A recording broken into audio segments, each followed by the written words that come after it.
It's time for Security Now. Steve Gibson is here. There is so much to talk about.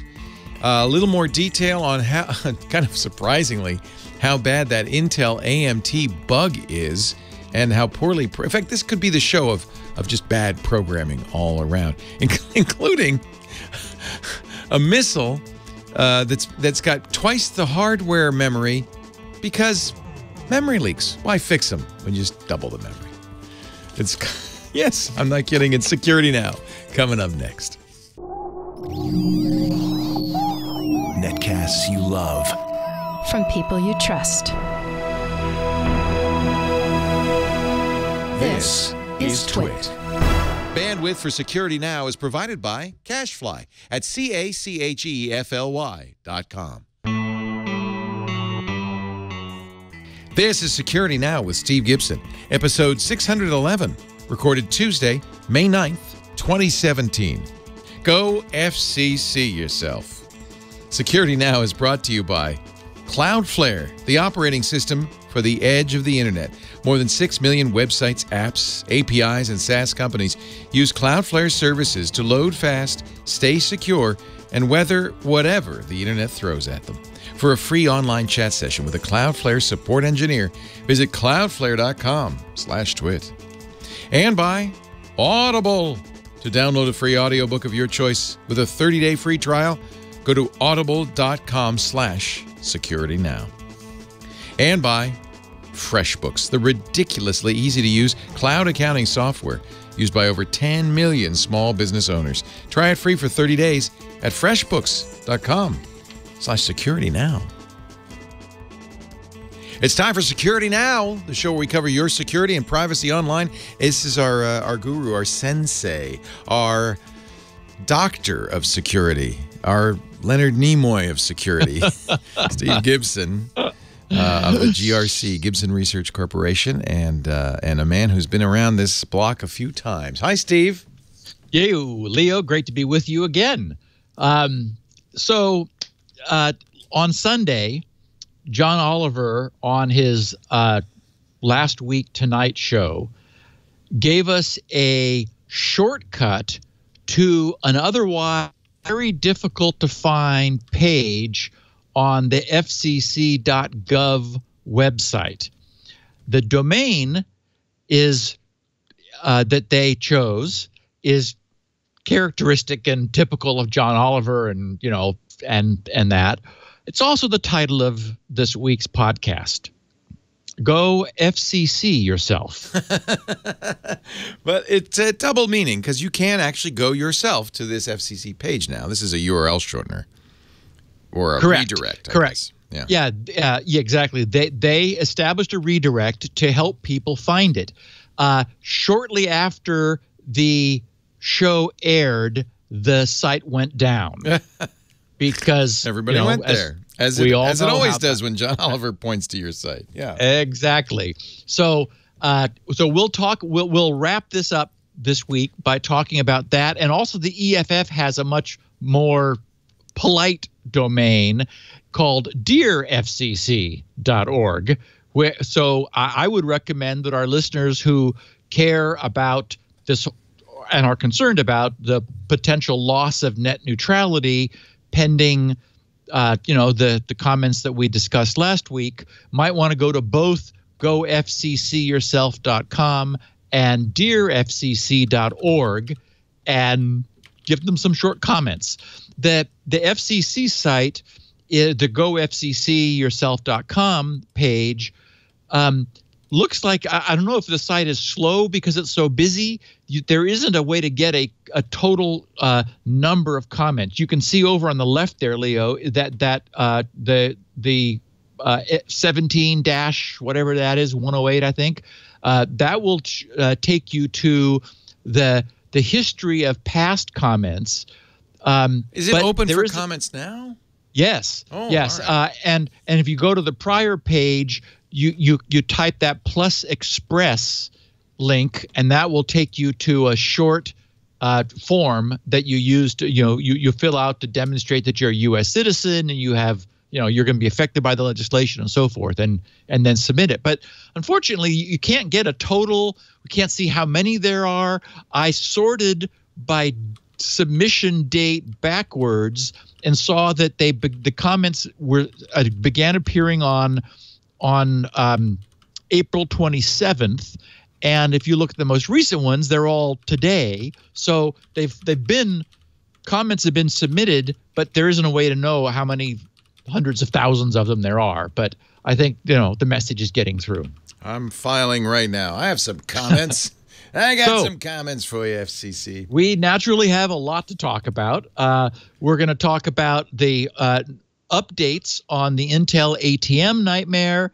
Tavis was joined by a co-Project Zero worker, Natalie, and revealed a horrific problem that he found. Finally, he's turned his sights away from LastPass, thank goodness, for a while, aimed them at Microsoft, and found an incredibly bad flaw, which is patched today, in today's Patch Tuesday for May, making this a very important thing to do, because Tavis, as soon as the patch became available, presented full disclosure, and we'll talk about what that is.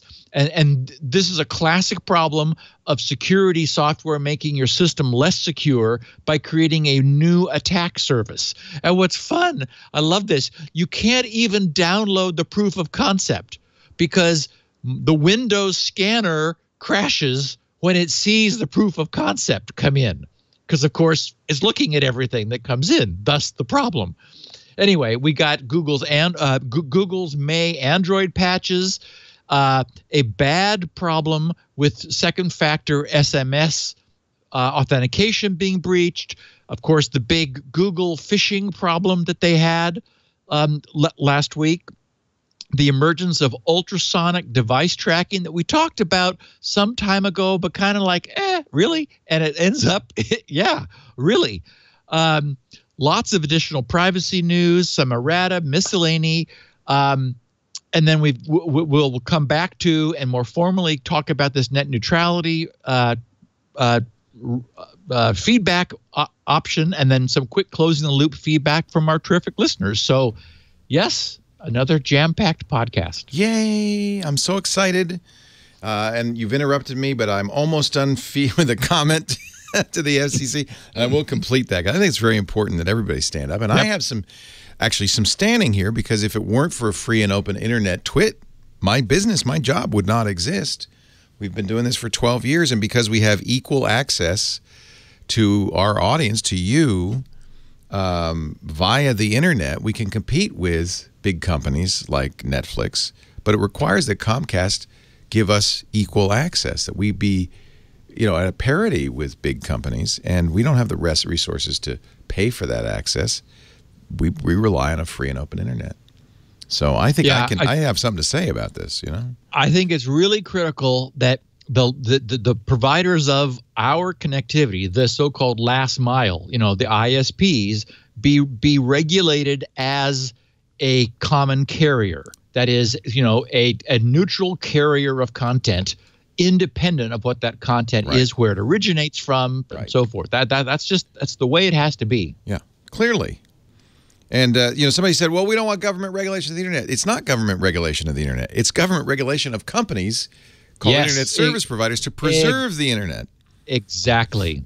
And those companies have proven themselves not to have the same interests we do. Yeah, I mean, as you and I are both entrepreneurs, we're both small company owners. We love and appreciate the concept of capitalism. But what all of the evidence demonstrates is that unrestrained capitalism is not in the benefit of the individuals that would like to avail themselves of it. Not when you get to monopoly size. And yes, that's as soon as companies get big, they start leveraging their position in order to reduce choice and to eliminate competition. They're acting in their own best interest, but that's not the same as the public interest. Right. And so I think you could argue, I think our government does have a responsibility and a role in doing things that keep companies' actions in the interest of the public,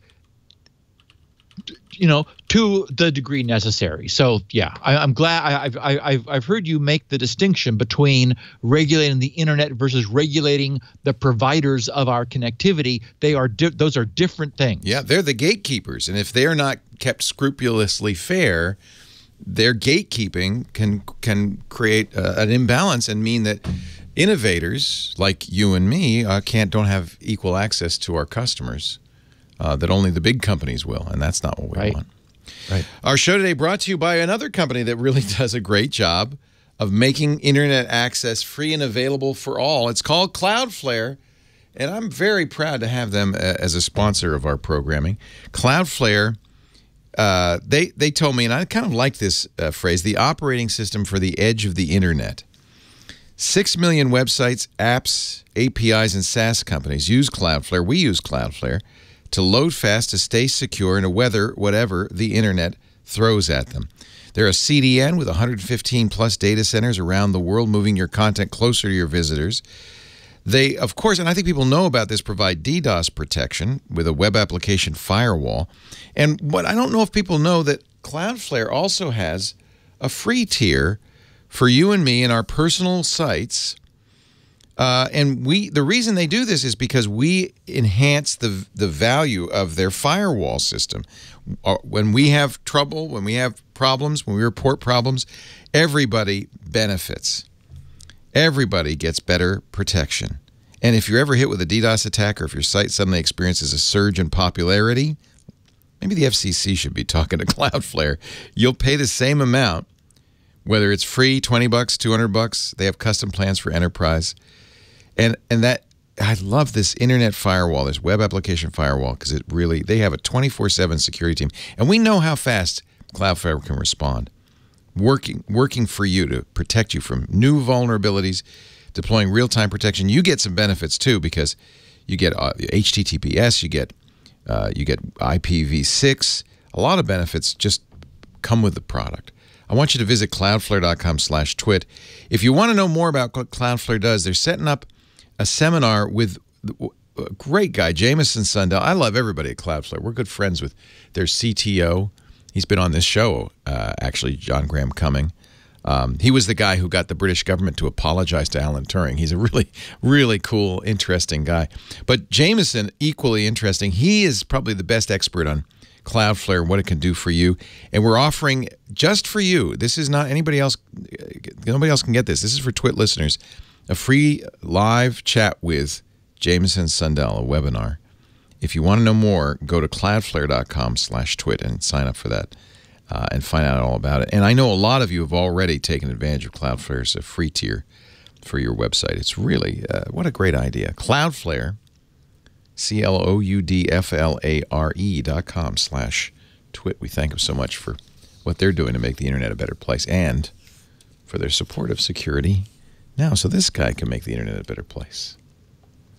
Speaking of which, yes, our picture of the week. Oh, let me get it here. Is a year-to-date graph of internet-wide port 16992 scanning activity. Ooh, it's going up a lot. What's going on? What is that? Well, that's the AMT port. The Intel management engine port. Wow. And wow. What this shows is that there was an initial, first of all, it had been all quiet, little kind of little bumps, probably just random scans of things all the way through the year until looks like about maybe March 10th, when there was a weird spike in hits per day. This was at the Sands Institute honeypot, where they maintain a sort of an internet-wide scanner. Then it kind of quieted down, but was, more active. And then around later in March, and pretty much through all of March, scanning was dramatically higher. And what's interesting is that that's true despite the fact that there was no public disclosure of the IME AMT problem that was the title of last week's podcast until May Day, until last Monday. So something was going on. Somebody knew that something was happening, that there was a potential exploit. And in fact, 16992 is the non-encrypted port, which if AMT was provisioned, is the technical term that you keep seeing, but enabled on a system that was exposed to the public internet, this would allow connection to that port. And what we learned at the end of last week, between these two podcasts, but between last Tuesday's podcast and today, is that the problem was unbelievably bad. Such that, and I heard you talking about it over the weekend, also, Leo. Such that Intel describing it as an escalation of privilege is almost laughable. Anyway, we will talk about that because the technical detail of the bug in the firmware was amazing. And it's just got great material for the podcast. But for what it's worth, in March, and it looks like it's sort of, I guess this graph cuts off. So we don't know about April. We don't know what April looked like. But at least all of the year was quiet until a little blip early in March, and then a lot of scanning through March for this port that would have allowed, were it exposed on a system where the enterprise administrators had enabled this management technology, would allow those machines to be taken over trivially.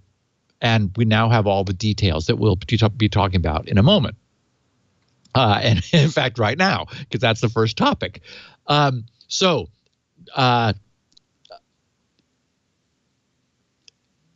we learned was that some guys at, and I had their name written down, and I don't see it here. Embedded, was it? I'm not seeing their name. They're a Berkeley company. I was trying to go off of my notes. Oh, I'll come to it. So, as I said, late last week, actually it was Thursday or Friday, depending upon where your international dateline is, we found out that through some independent discovery what was going on, and also apparently some disclosure when the news got loose. The folks at Tenable wrote on their site on May 1st, 2017, Intel disclosed the AMT vulnerability, but details of that vulnerability were not made public. Thus, of course, on last week's podcast, all we were able to say was, yes, we were worried about the idea of this low-level firmware-based separate CPU that was under-documented / undocumented, that Intel was trying to keep anyone from knowing too much about, where information is available and only under license, and a few companies are manufacturing management tools. Intel does have some that you're able to download to talk to this. Anyway, Tenable says their researchers were able to overcome the challenge of non-disclosure, and they say make Tenable the first to deliver AMT vulnerability detection capabilities to their customers shortly after Intel's announcement. To give us a little bit of background into like what's necessary, I took a snippet from their coverage. They said the first thing our research team tried was to set up a known vulnerable target. After some searching, we found, they wrote, a Dell computer that had Intel AMT support, but there was a problem. It was not configured / provisioned for what we needed. The Intel Management Engine interface driver was installed, but the local management service, LMS, was not. Intel's AMT documentation says the AMT configuration tool, acuwizard.exe, requires LMS to be running. So we searched and found a software package for installing LMS on Dell's website. After LMS was installed, we were able to configure and provision AMT on the computer, giving us access to AMT via the web interface. Okay, so first of all, one of the very confusing things about all of this is that there's still some lack of clarity on local access versus network access. And this is crucial because there you could have a false sense of security if you verified that for example this LMS service was not present. Well, LMS service that these guys are talking about is the way within Windows to talk to the underlying technology, but its lack of presence doesn't mean that the underlying technology is not there. There are aspects which must be enabled. There are other aspects that do not need to be enabled and cannot be disabled. And this, of course, is what we were talking about when we discussed this originally some time ago. That, when we described it as a backdoor onto hardware that cannot be disabled, there's some subtlety to that, but it is true. That is, all systems can be pinged using a different port that we'll get to in a second. But so as I understand it, the LMS driver needs to be put onto a system in order for the hardware to be enabled for, or some aspects of this to be enabled for non-local network access. Thus, that would create the vulnerability. So, and that's why I explained earlier that this port scan would have been for a system probably on an enterprise network where AMT was being used to manage it, so it had been enabled for network access rather than only for local access, which would otherwise be the default. So this is better than the concern I expressed last Tuesday that any system that had this was vulnerable. Any system that had it could be found with an AMT ping, but the ports that allow this access are probably disabled for network access by default, but not local access. And then there's some other confusion about whether the netstat command can be used to reveal these ports, because that would be local and maybe network, depending upon what depending on what netstat returns. So again, there's still some confusion, but it is not the case that every motherboard that has IME and the Intel Management Engine and AMT is remotely attackable out of the box. That it does need to be enabled. When it is enabled, and this is where everyone was running around with their hair on fire at the end of last week, when it's enabled, it's rather horrifically broken. Okay, so there are a bunch of ports. There's 16992, which is described as Intel's AMT HTTP. The AMT service actually runs a web server. And so for example, you can use a browser or an Intel client app to connect over HTTP to your own system's port 16992. Or if it's enabled for remote network access, anybody can connect to this web server at port 16992. The next port, 16993, is the equivalent for HTTPS. So it's very much like on traditional the traditional public web ports are port 80 for HTTP and 443 for HTTPS. Intel has 16992 and 16993 respectively for HTTP and HTTPS. Then there's two additional ports, 994, which is called the AMT redirection for TCP, and 995, which is the redirection for TLS. So similarly, non-encrypted and encrypted for system redirection, which is storage redirection, KVM, in order to do remote management of the system. Then there are two additional ports, and I couldn't tell. I think these are either ICMP or UDP. I don't believe that they're TCP.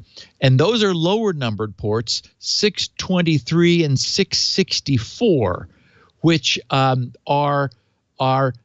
cannot be disabled. Oh, I forgot to talk about when they're enabled and disabled. 16992, the first one, the AMT HTTP. Intel's documentation says this port is always open locally, but it may not be open to the network. So you can always get to that from your own local machine, but externally you may not be able to get to it. And apparently 993 tracks that. It's available when TLS is enabled, and that can be done additionally and separately. Port 623, Intel's documentation says, is always enabled. And 664 is also always enabled. And then the last port is 5900, which is familiar to people who have used VNC. That's the remote control program, and their system supports VNC for using KVM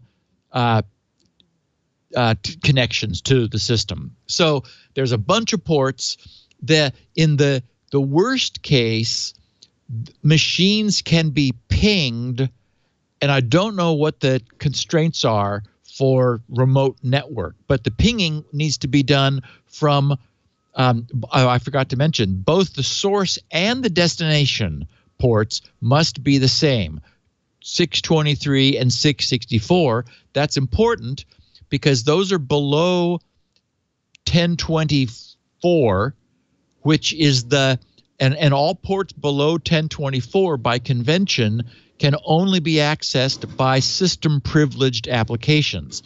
That is, an application running in user space cannot bind itself to a port below 1024, and that's deliberately done. So Intel essentially added a little bit of additional protection. You need to have a process running with system privileges in order to emit traffic from that system's own port 623 and send them to the same port on a remote system. But that does allow you to ping the presence of one of these Intel-based systems on the network, and that can't be turned down. So at least it does allow a way of probing for those.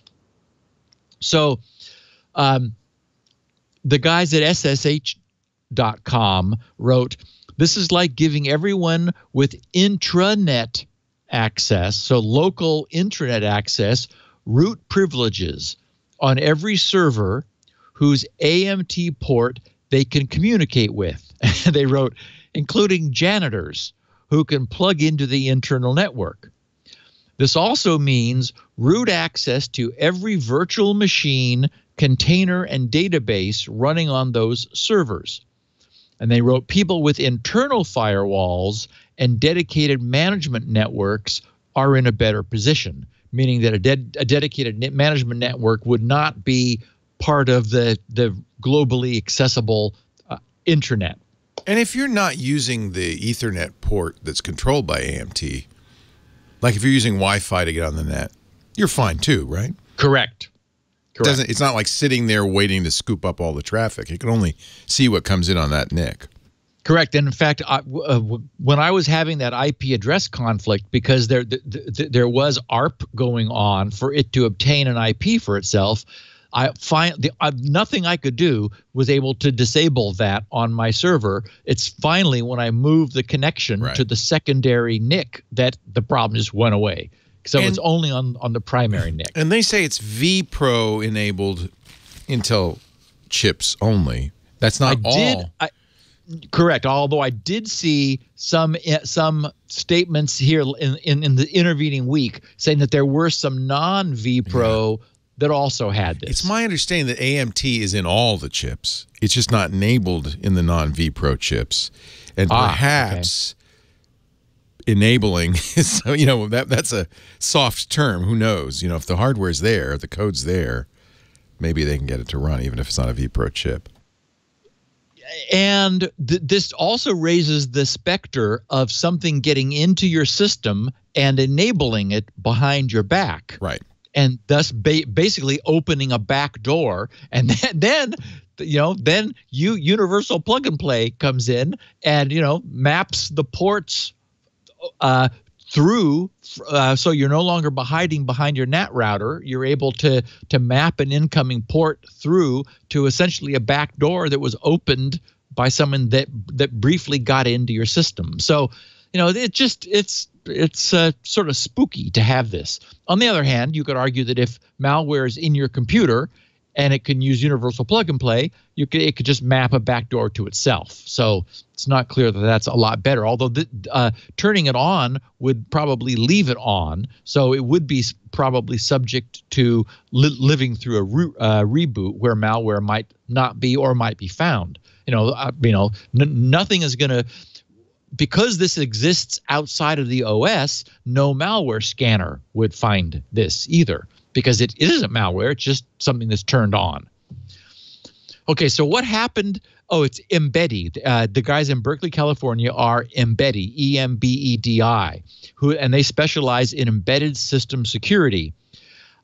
They reverse engineered and examined Intel's AMT code and posted their results. And I don't think this was responsibly disclosed because, as I understand it, we don't yet have patches. Patches are supposed to be happening this week. But to characterize what they found, and I'm going to explain the technical details next, but Ars Technica headlined, "The hijacking flaw that lurked in Intel chips is worse than anyone thought." They wrote, quote, "A remote hijacking flaw that lurked in Intel chips for 7 years was more severe than many people imagined because it allowed hackers to remotely gain administrative control over huge fleets of computers without entering a password." And this is what I heard you refer to over the weekend, Leo, that, you didn't need to use a password. Anything worked. This, How could you write software like that? Okay, well, here it is. Okay. So, while studying the Intel AMT implementation and reference guide, the researchers learned that various AMT features are available through the AMT web panel, which is supported by, as I mentioned, the integrated web server, which listens to ports 16992 and 16993. To protect the AMT from unauthorized access, the web server provides several methods of authentication and authorization of a remote user. Intel AMT supports both digest and Kerberos. I always pronounce this wrong. Kerberos authentication. I'm I just not don't say it in here. Kerberos authentication through the admin account. Although the admin account always uses digest authentication. Okay, now, and in fact, the Embeddy guys wrote an admin account which is present by default and always uses digest authentication seemed like an interesting thing to dig deeper into. Okay, now we've never talked about digest authentication because it's not something that end users typically encounter. But it's a long-standing RFC-based means for a client to prove that it shares a secret with a remote server. And it's an HTTP protocol-based challenge and response authentication mechanism. So the way it works is this. The client first issues a query to the server. It's just, a standard HTTP, I want index.html, whatever. I want a page. Well, because that first query won't have the additional authentication stuff, the query is rejected by the server with an HTTP 401 unauthorized response. Now, for example, we're all familiar with the famous 404 not found. When you go to a typically an old school web server and ask it for a page that the server doesn't have, it returns a 404, the page not found. So a similar response is the 401, which says to the client that made the request, sorry, you need authorization if you're going to access that resource on the server. And that 401 unauthorized response in its headers, it includes a realm header and a nonce header. A nonce is a one-time gibberish-looking thing that will never be repeated, which prevents replay attacks. So the server says, here's some gibberish. You need to prove that you know the secret. So take this gibberish and do something with it. Okay, so what happens is, if the client believes it knows the secret, it has a username and password that it has been previously assigned. Those are its compound secret. It takes the username, concatenates the realm that was returned by the server, and to that concatenates the password, and takes that string and does an MD5 hash. MD5 is an old school 128-bit hash that's been around forever. So basically, it takes the username, the realm, and the password, concatenates them, takes the hash. Then it takes the access method, which is typically like a get, but it could be a head or a post, depending on what it wants to do, and concatenates the URL that it's asking for, and it does another MD5 of that. And then finally, it takes the first hash, concatenates the nonce that was returned by the server, and then concatenates the second hash and hashes that to create a final MD5 128-bit hash. So as you can see, that basically is a hash that uses secrets that the client has, information that the server provided, some information that will never be repeated, the nonce. It does 3 different MD5 hashes on all that stuff to create a 128-bit result, which when converted to hex since hex is 4 bits per character, that would be 32 hex digits.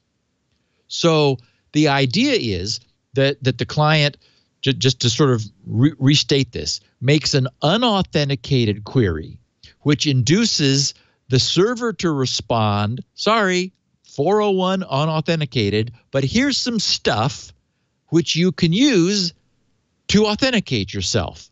So the client, taking its secrets and the stuff the server provided in the 401 unauthorized reply, does all this hashing like crazy, and then responds this time with additional headers in its query, providing the final hash of all of its results, saying, okay, fine, now give me what I want.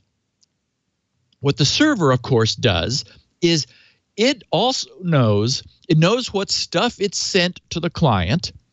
It knows the username and password that the client has, but notice they didn't exchange them, so that's the shared secret. At no point do the username and password actually go over the wire, but they both know what they should be. So the server computes using the same algorithm, the same hash that the client should have computed if the client knew the secret, the username and password. And then the server, of course, compares the two hashes, the computed hash that it generated and the authenticating hash that it just received from the client that is requesting the resource. So the logic of the string comparison, believe it or not, is unbearably broken in Intel's code to the point where it really makes you question like anything Intel would ever do. Okay, so first of all, the most obvious thing for any code to do that wants to verify an MD5 hash. Notice that, as we know, hashes are fixed length, right? MD5, we're not using it any longer for like big things because it's 128 bits. Just not enough. The hash doesn't have enough entropy in it to be strong enough. So SHA-1, of course, is 160 bits. That's better. But SHA-256 that we're now using, like its name says, is 256 bits. Lots of bits. Twice as many bits as an MD5 hash.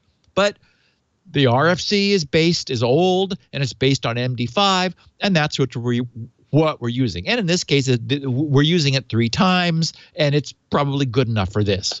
Okay, but the point is, hashes are always fixed length. That's, by definition, that's what they do. So if you know that this digest-based HTTP authentication is MD5, then anything the client provides has got to be 32 hex characters. So the first thing the code should do would be to check the length of the hash the client provided. Is it 32 characters? If not, there's a clear protocol error and the authentication should fail. But Intel's code doesn't do that. Okay. Failing that, properly written code that wishes to compare 2 strings, because these are 2 hex strings of 32 characters each. But if you're just going to compare 2 strings for equality, you should compare the lengths of the 2 strings to verify that their lengths are identical. Because if they differ in length, then they can't be the same. But Intel's code doesn't do that either.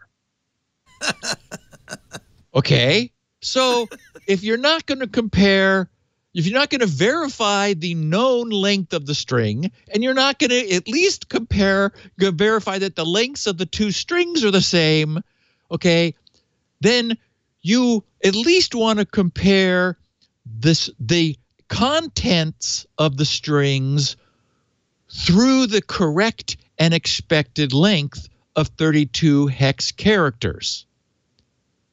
But Intel's code doesn't do that either. Believe it or not. What does it do? What the researchers discovered was that Intel's AMT code was using the length of the client's provided string for the comparison. They didn't use the server's calculated string length. They used the client's provided string length. And if the client provided a string length of 0, no comparison was ever performed. Wow. And the strings were considered to be equal. I mean, you can't make this up. This is unbelievable. So, I mean, like, you got to wonder what engineer thought that was a good idea. That's my point. This is unbelievably worrisome. Why do you even type that? Like, why? I mean, it's really puzzling. That's very puzzling. Right? No, I mean it is. So in the code, there's a string compare where it's pointer to one string, pointer to the second string, and the length of the number of bytes to scan from those two pointers to verify their equality. You would think, first of all, the length to scan should have been coded at 32, but okay, now that could be troublesome because the client could have provided less than 32. Right. So you wouldn't want to scan past the end of the client's buffer. That's a classic buffer overrun. You wouldn't want to scan to the length of the string because it might not be null terminated. It might be much larger. So there you would overflow the stack allocation if you provided a much larger authentication. But this guy, but we always know we're expecting a 32 character string. It's a hash that's been converted from binary to hex. From 128 bits to 32 characters, it has to be 32 characters. So, but no, they didn't. They didn't check for the size, then hard code 32 in for how far to scan, and failing after a size check. Instead, they said, "Well, we'll scan as much as the user provided, even if it's 0, even if it's none, even if it's none." Oh my Lord. So you simply provide a response to the authentication challenge with a null hash answer. And it says, okay, welcome. You're authenticated as admin with root privilege. Perfect match. Yeah.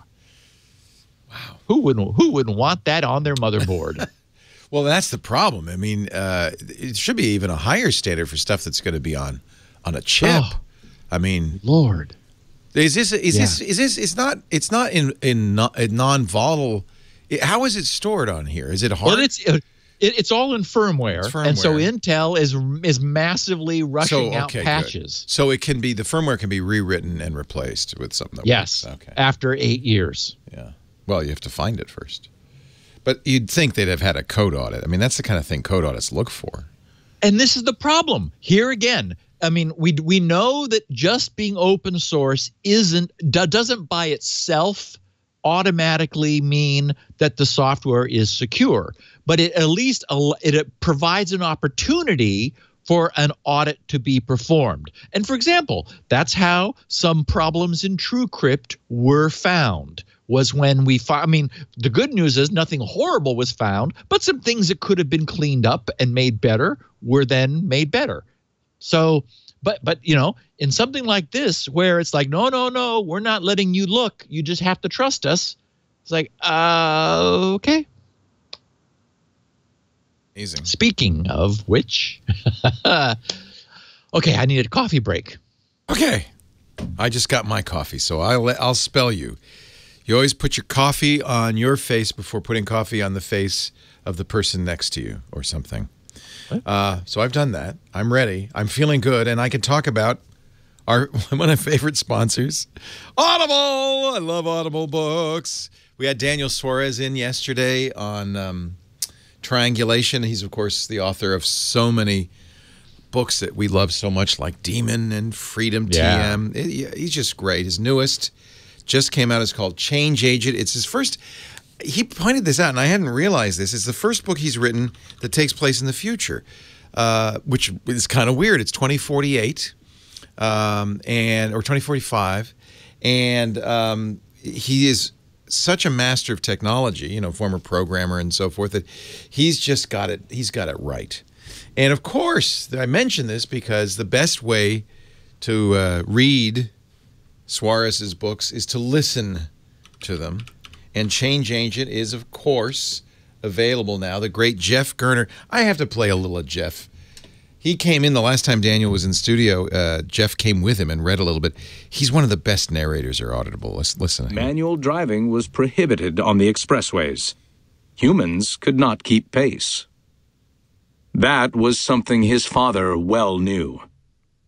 Mathematics on parade. An experienced and talented civil engineer, his father spent the last 10 years... It sounds actually a little speeded up. I wonder if there's something wrong with my system. Jeff's voice is a little bit deeper than that, but you get the idea. Listening to a book is great for all those times you can't hold a book. And I'll be honest, as I get older, I don't even want to hold a book. My eyes get tired. I fall asleep. But when I'm in the car, and I do miss, in a way, I used to have a great commute. That's when I started listening to Audible back in 17 years ago. But even now, if I'm driving to work, which is a 7-minute drive, I, of course, have a book playing. I'm listening to a book because we're going to the Galapagos. I'm listening to a book about the Galapagos right now, natural history. And then somebody told me you've got to listen to the Kurt Vonnegut book called Galapagos. And that's on my list next. I'm going to be listening to that. I'll tell you, Audible is like the best bookstore in the world. When you meet other Audible subscribers, the very first thing that happens, what do you listen to? What's good? You got a good book? And we share them like crazy.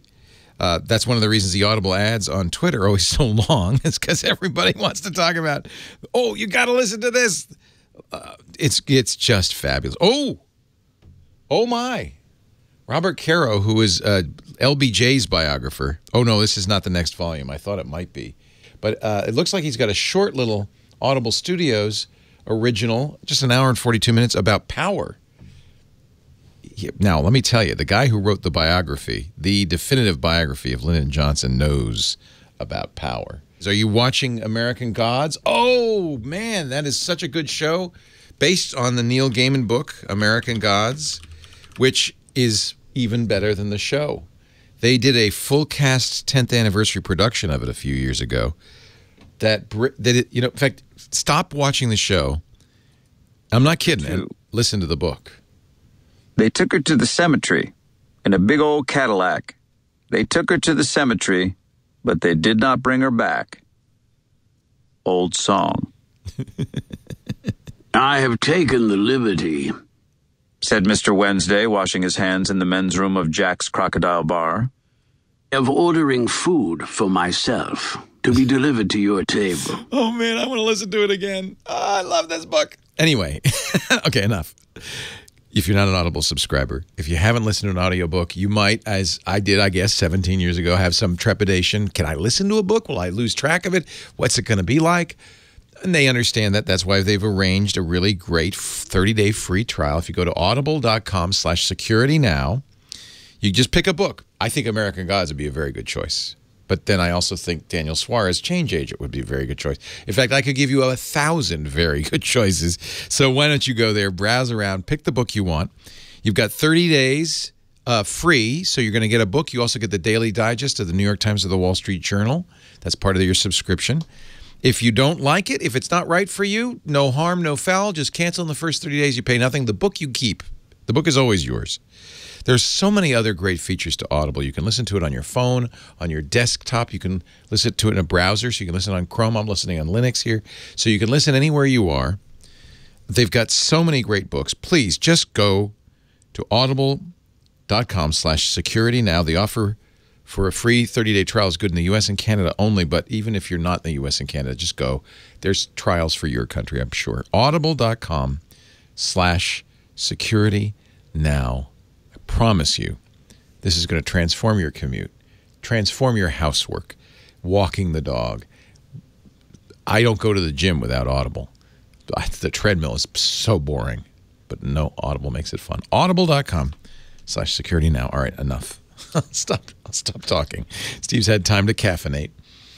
We will continue on. I know in some ways I hate having an Audible ad because that could be a whole show. All right. All yours, Steve.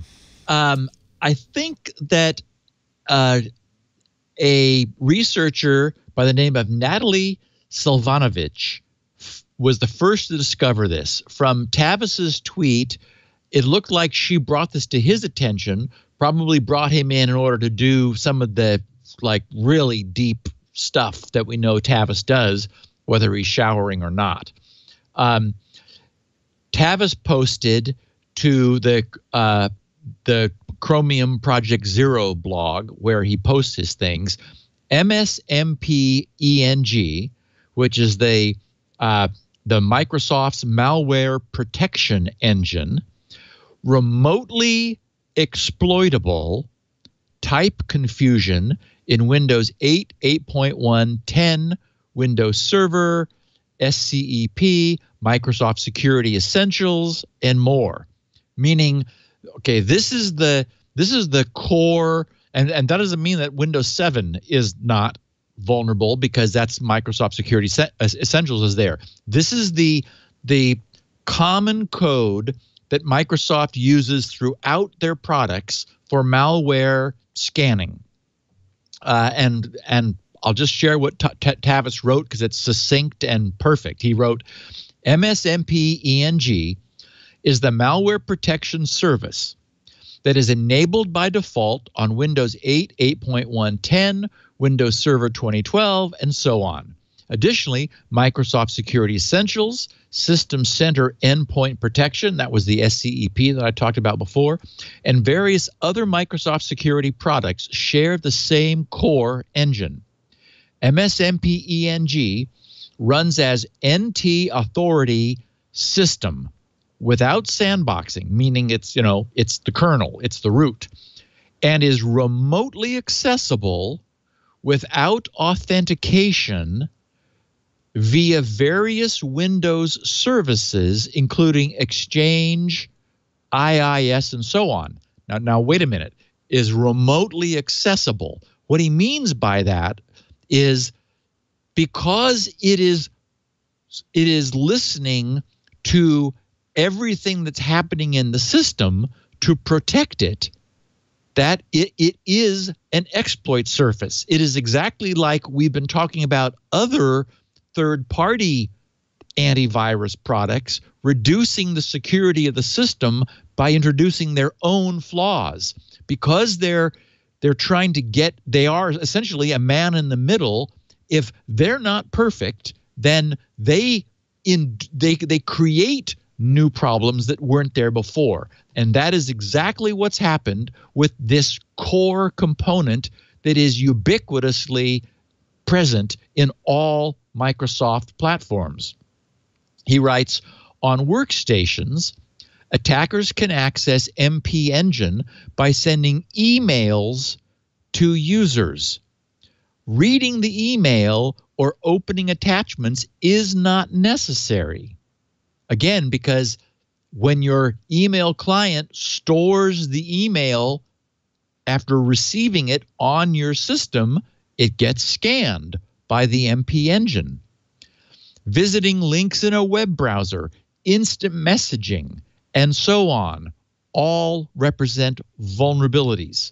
This level of accessibility is possible because MSMP Engine uses a file system mini filter, which is a Windows API term, to intercept and inspect all file system activity. So writing controlled contents to anywhere on disk in browser caches, temporary internet files, downloads, even unconfirmed downloads, attachments, etc., is enough to access functionality in MP Engine. MIME types and file extensions are irrelevant to this vulnerability, as MSMP Engine uses its own content identification system. Vulnerabilities in MSMP Engine are among the most severe possible in Windows due to the privilege, accessibility, and ubiquity of the service. The core component of MSMP Engine responsible for scanning and analysis is called MP Engine. He writes, MP Engine is a vast and complex attack surface comprising hundreds of handlers for dozens of esoteric archive formats, executable packers and cryptors, full system emulators and interpreters for various architectures and languages and so on. I mean, just, for anyone who's been following this podcast and understands how much vulnerability this represents, it's just mind-boggling. He says, all of this code is accessible to remote attack. NScript is the component of MP Engine that evaluates any file system or network activity that looks like JavaScript. To be clear, this is an unsandboxed and highly privileged JavaScript interpreter that is used to evaluate untrusted code by default on all modern Windows systems. He writes, this is as surprising as it sounds. We have written a tool to access NScript via a command shell for testing, allowing us to explore and evaluate it. And I'll skip all of that detailed stuff. All of the details are there in the posting that I do have a link to in the show notes for anyone who's interested. But it finishes saying, before executing JavaScript, MP Engine uses a number of heuristics to decide if evaluation is necessary. One such heuristic estimates file entropy before deciding whether to evaluate any JavaScript. But we found that appending some complex comments is enough to trigger this. The attached proof of concept demonstrates this. But please be aware that downloading it will immediately crash MSMP Engine in its default configuration and possibly destabilize your system. Of course, because you can't download it because MSMP Engine will evaluate it, and in doing so, trip the fault that Microsoft has patched in today's Patch Tuesday update. Extra care, he says, should be taken sharing this report with other Windows users via Exchange or web services based on IIS and so on, as MP Engine will unpack arbitrarily deeply nested archives and supports many obscure and esoteric archive formats, such as Amiga Zoo and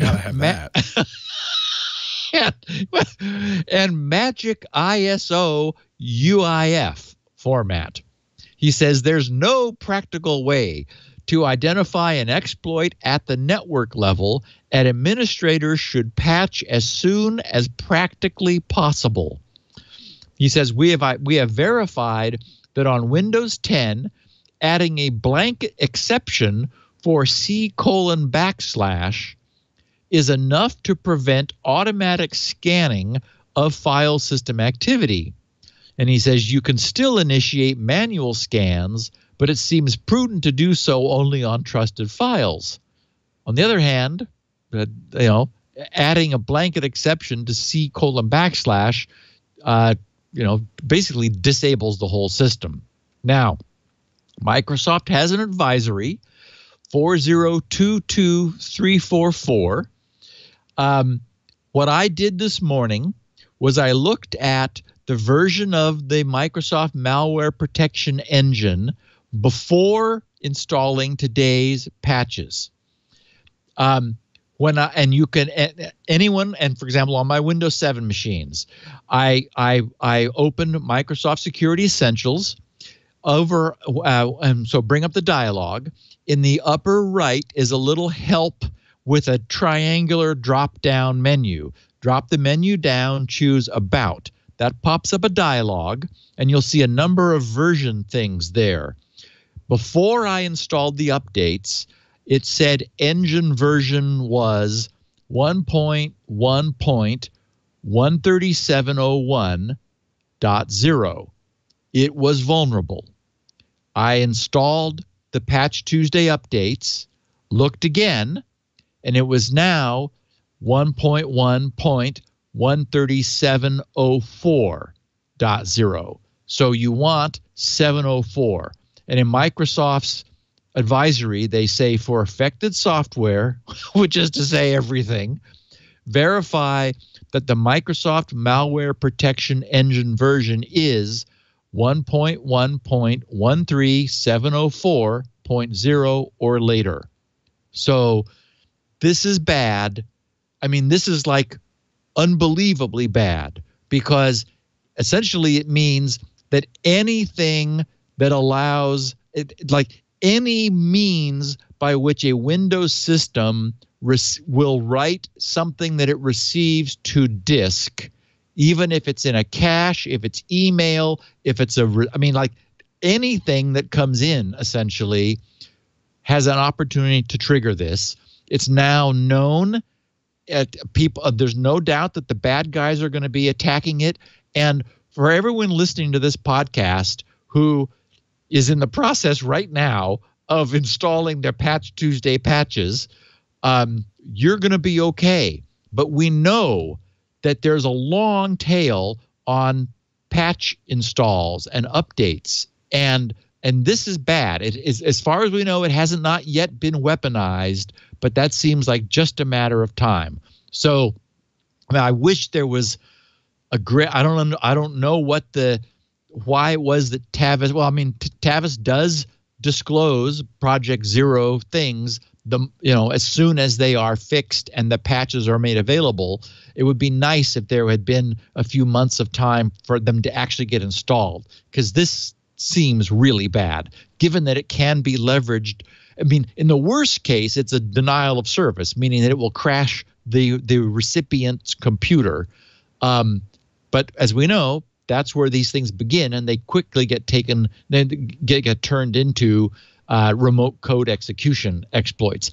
It's hard to imagine this won't happen, because any system that has this, even XP had an old version of Microsoft Security Essentials.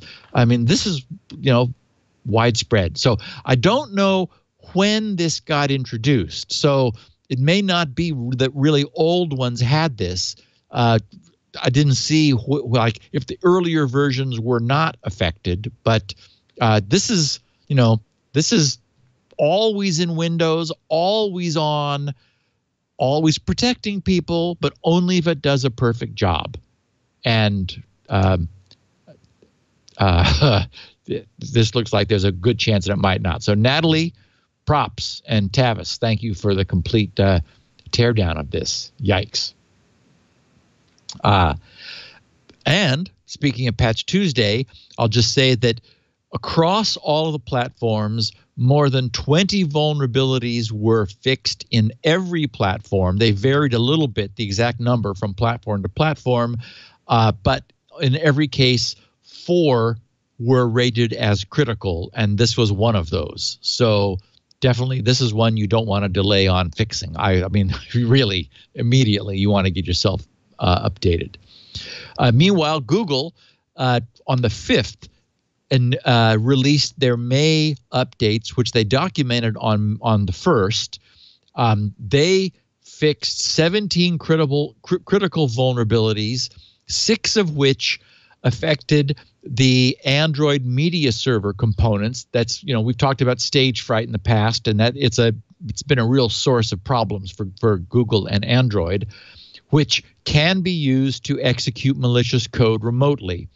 They also fixed 4 critical vulnerabilities related to the Qualcomm components in Android's handsets, including Google's Nexus 6P, the Pixel XL, and the Nexus 9 devices. So, and Google wrote the most severe of these issues is a critical vulnerability that could enable remote code execution on an affected device through multiple methods such as email, web browsing, and MMS when processing media files. So I know that non-Google Android devices are far less expensive than Google's, but we're learning that these are computers and they need to be kept updated. And so, were I to be using an Android device, I would just get it from Google. Yeah, and its Googles are the best, frankly. I mean, yeah, not necessarily more expensive than, say, a Samsung, Galaxy S8. But I was just looking at my Samsung Galaxy S8. It only has the April security patch. My Google Pixel got the May update, like May 5th, immediately. Right. And that's what you want. Right, and thank you. I forgot to mention that Google said security patch levels of May 5th, 2017 or later address all these issues. Yep. So just check to make sure that you're to May 5th. The Sammy is vulnerable. The Pixel XL is not. Yeah. That's too bad. So not surprising to our listeners, there has been a big breach of texted second factor authentication.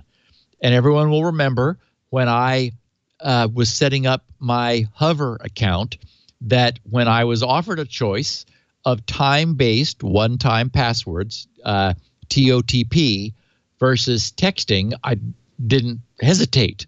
I knew that time-based was more secure because the last thing I want is every time I need to authenticate to have that be an opportunity for some attacker to obtain that code. So it's much more secure to get it once over secure channel from when you're setting up your account, and then use a TOTP authenticating app to dynamically produce the magic 6 digits. So, the problem, as we talked about back some time ago, is with SS7, the so-called Signaling System 7, which is the very old technology still used today to interconnect more than 800 telecommunications companies. But, as we've discussed, the system is so old that it lacks any kind of endpoint authentication. It is an entirely non-authenticated system. But despite that fact, we have taken to the world, to sending secondary identity authentication factors through the unauthenticated mobile telecommunications system. Yeah. What could possibly go wrong? So finally and foreseeably, in January, attackers exploited these well-known SS7 weaknesses to bypass the second factor in authentication that banks were using to prevent unauthenticated or unauthorized withdrawals from online accounts. After first using traditional banking Trojan implants to perform the first stage of account compromise, which allowed them to learn account balances and get account information, they then selectively compromised the SS7 system to redirect the text verification messages banks used to verify funds withdrawals. So instead of those verification messages being delivered to the phones of the designated account holders, the text messages were delivered to numbers controlled by attackers who then used that both the information gained from the banking Trojan and their interception of the, are you sure you want to transfer all the money out of your account confirmation code to do that, transferring them to their own accounts and making off with it. Wow. And these attacks were confirmed by the affected banks. Not good. Now, I noted that I just recently cleared the cookies from a browser because I was doing some experimenting, and saw that I was no longer authenticated through browser interaction on Twitter. And of course, I had set Twitter up with a time-based token, but I remember at the time that I was like having to turn on both SMS and time-based. And I found to my annoyance yesterday that I re-authenticated with my time-based token, but I did also receive an unwanted SMS. Yeah. So I need to see whether I can turn that off now and keep time-based but disable SMS, or maybe I'll just give it a bogus phone number. So although I don't want it going anywhere else, I don't want them to receive. I don't want them to send it. Send it to 555-1212. That's directory assistance. Ah, yeah, cool. And I doubt very much that anybody's going to hack that. It's not a cell phone for one thing. So what if you sent it to a landline? Maybe they wouldn't even accept it because you couldn't verify it. That's a problem. You can't send it to a non-existent number. You have to verify. Right, because they're going to send you a verification text. Google does, and a number of companies do offer. So they'll say, I could send you a text, or you can call you with the verification. Right. So you can use a landline. And the landline would not be vulnerable. Well, certainly not to SS7. It might be something else that it could be vulnerable to. Yeah, I just don't like the idea of a per authentication. We have authenticators. Yes, exactly. Yeah. Okay, so we need to talk about last week's massive phishing attack on Google. Good. I was hoping you would. Google users, yeah. Google Docs. In fact, Google Docs. One of our listeners sent a note saying, exploit is spreading quickly. I've received it twice today. Oh, yeah. And Google was very comprehensive in their response. On Wednesday, they wrote, they said on Wednesday, May 3rd, we identified, investigated, and resolved an email phishing campaign that affected some accounts in your domain. So this was sent to people who Google verified after the fact had been affected. This issue was addressed within approximately 1 hour from when Google became aware of it. Although we could argue, and many have, that Google was informed in 2011 and by some researchers who knew of this problem. And then apparently the code was a proof of concept was posted on GitHub in February.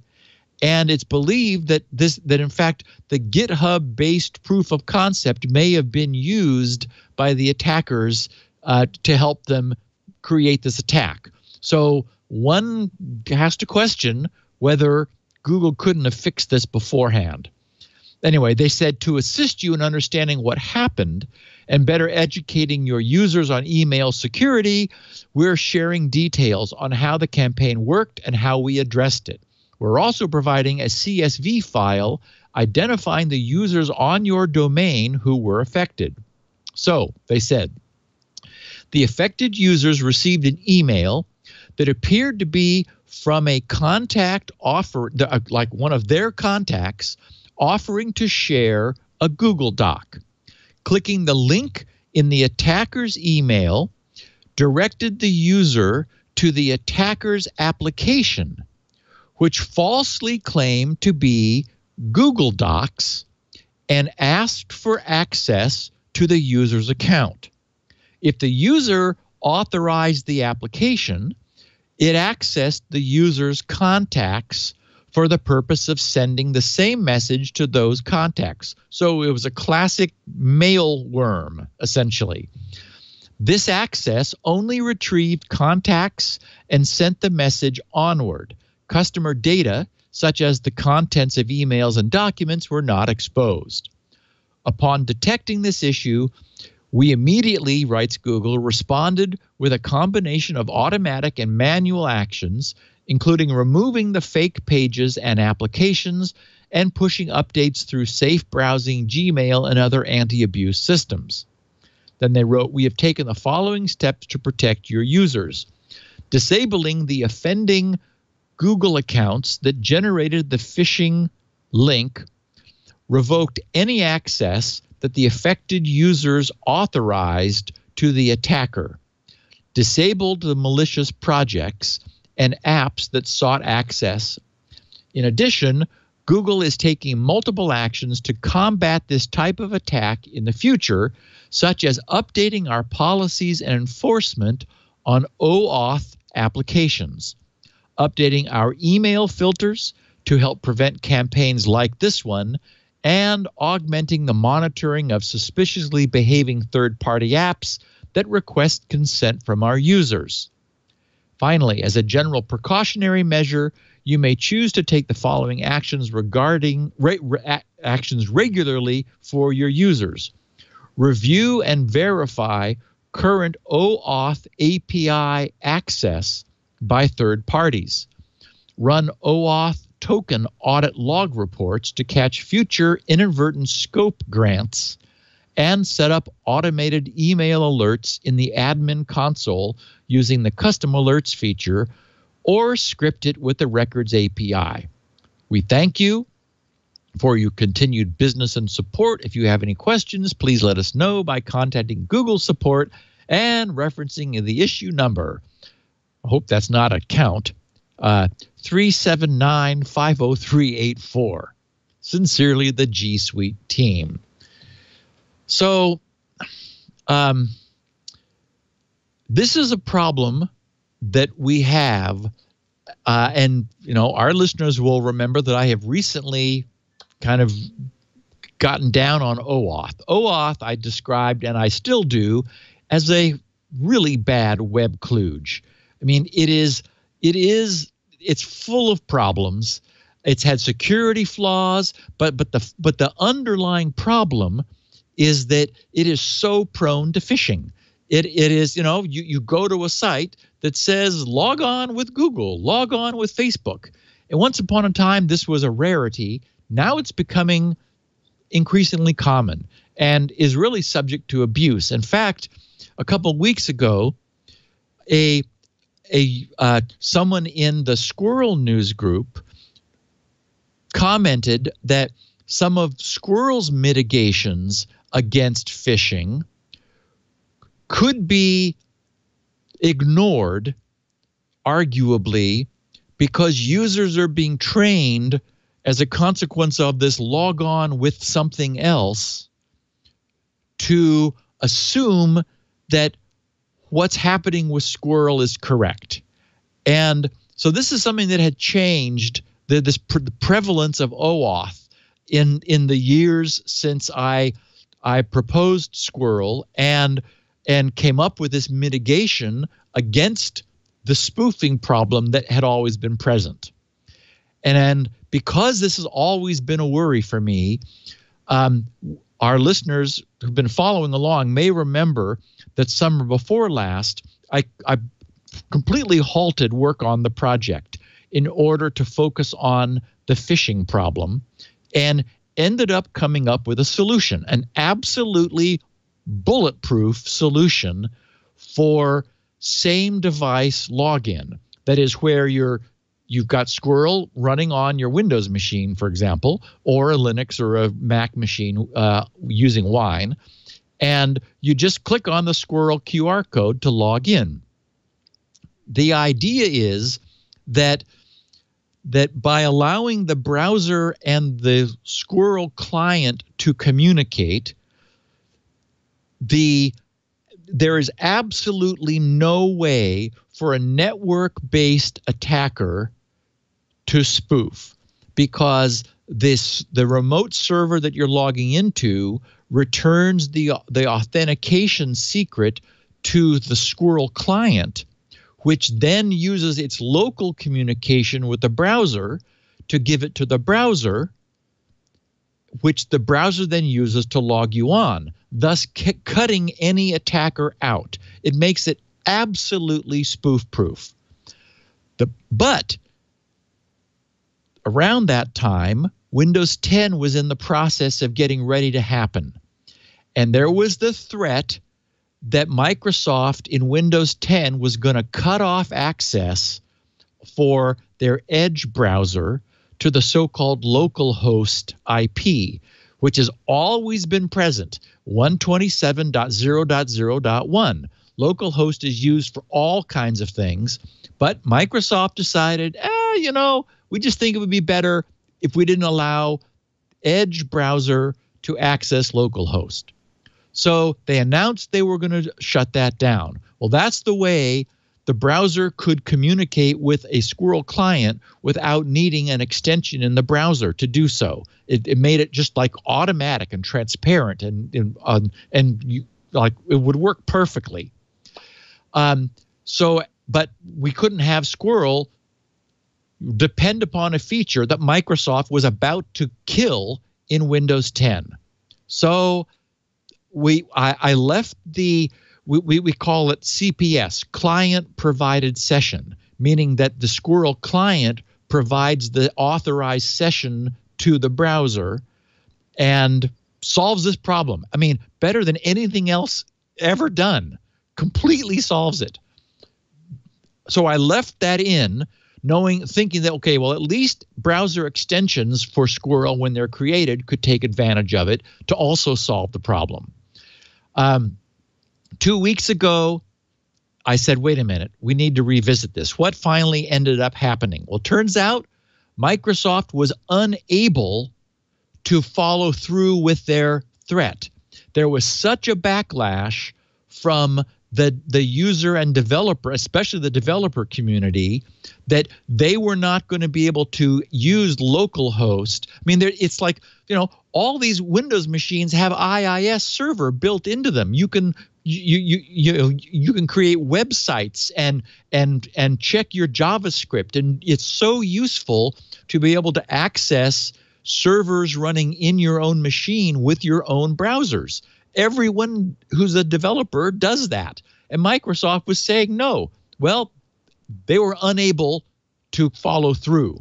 So they changed the default shortly before release, enabling it by default.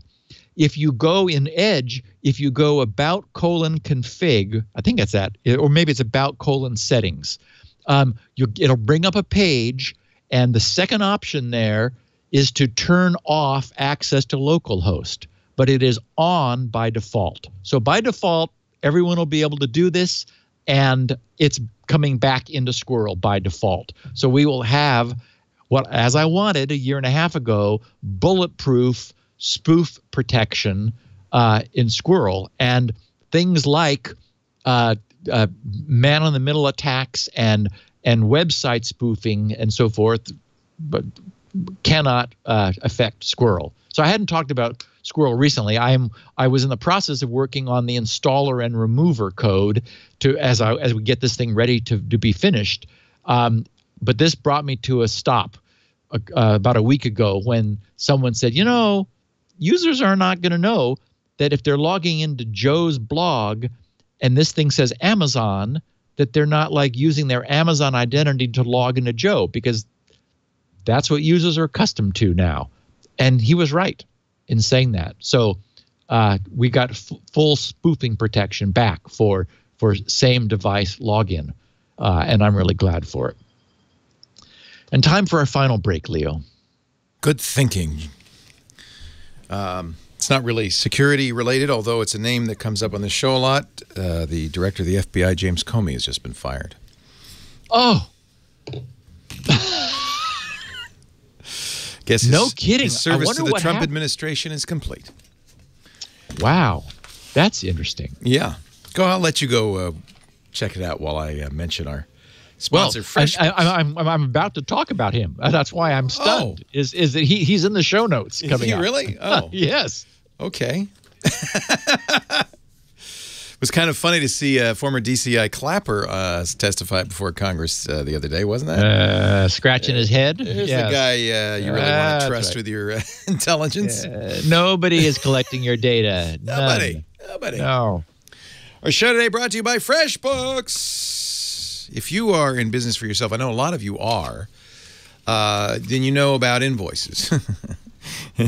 Does that send a chill down your spine? It used to for me. I used to have to invoice in Canadian dollars, and I had to do expense reports so I could get paid back, and it was just a pain, and I put it off, and I never get paid, and I'd be in the hole for the airfare in the hotel.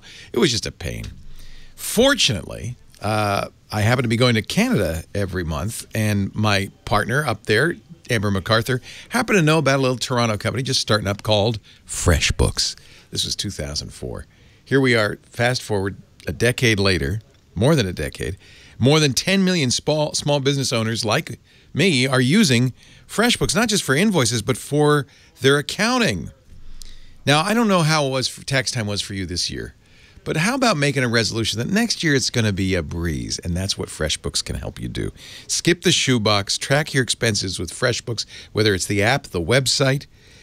Their brand new dashboard is awesome. It makes running your business easy, fast, and yes, because this is security now, secure. They've rebuilt from the ground up.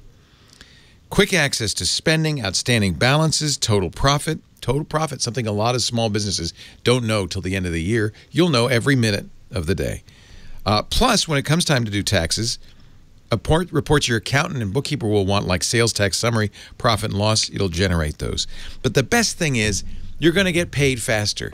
FreshBooks users doing their FreshBooks invoicing get paid on average 11 days faster because it's easier for your clients to pay. They can pay online with a credit card. You don't have to set anything up. Straight from the invoice, you could set up recurring invoices. You could set up recurring payments. If your client's up for that, that'll save both of you a lot of paperwork. You can always see what invoices have been sent, what invoices have been viewed, so they can't give you the old, I didn't get your invoice. Yes, you did. You looked at it. And as well as what you're paid, plus overdue and outstanding invoice totals automatically. Send auto payment reminders, automatic late fees if you want. And they've got time tracking built in. I mean, I can go on and on and on. You can even manage team timesheets with FreshBooks. It's gotten so much better that it really is a full accounting solution now, but as easy to use as ever. So here's the deal. Go to freshbooks.com/security now, freshbooks.com/security now, and you can try it free for a month.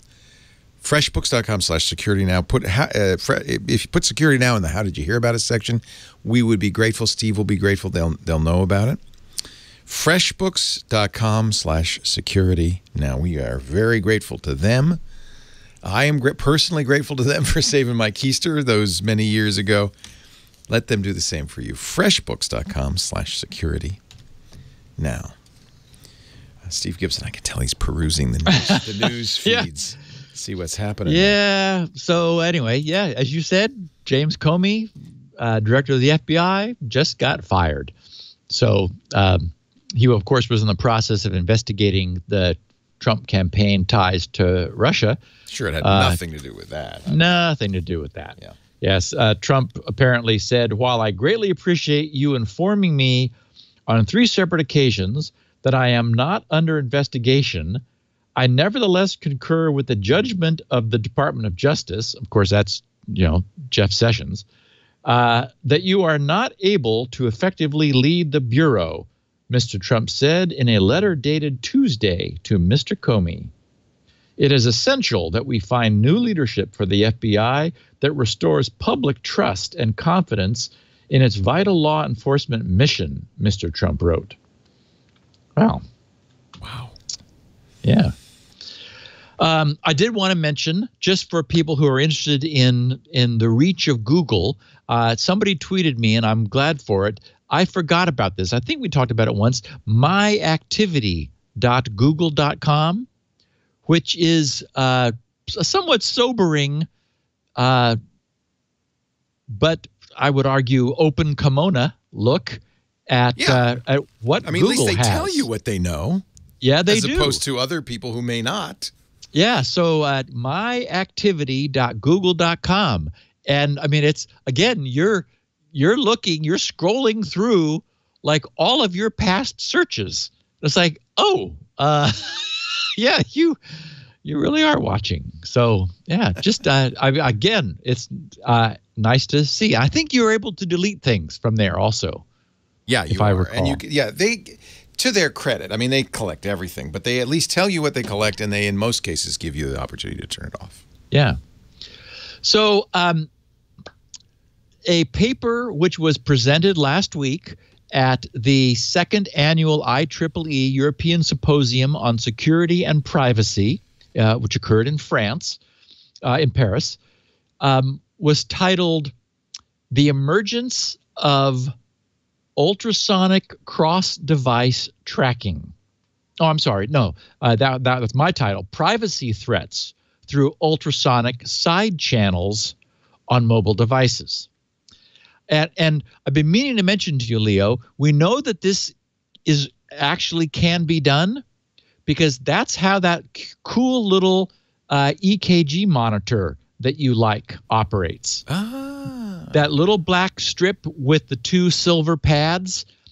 And the reason it says it needs access to your microphone is it uses frequency modulated ultrasonics in order to instantaneously send the voltage that it's picking up between your hands into your phone, which then converts it into an EKG waveform.